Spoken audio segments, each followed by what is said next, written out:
في مرة كنت بدور على مكان للإيجار، لقيت إعلان على النت لشقة واسعة وفيها عفش قديم في شارع هادي في محطة الرمل. صاحبة الشقة قالت لي الشقة كبيرة وهادية، بس خلي بالك الجيران اللي فوق كبار في السن فما تعمليش دوشة. وافقت ورحت اتفرج عليها. الشقة فعلا كانت تحفة فعلا، بس كان فيها ريحة كأنها مقفولة من سنين، والغريب كل الشبابيك كانت مقفولة بمسامير. سألتها ليه الشباك مقفول كده؟ قالت لي اصل جارتنا اللي فاتت وقعت من غير سبب.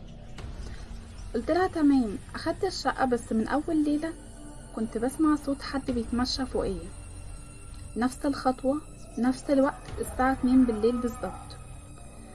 وفي 3 ايام لقيت جواب كده متسحب تحت بابي مكتوب فيه انتي سامعاه ما ترديش. بدأت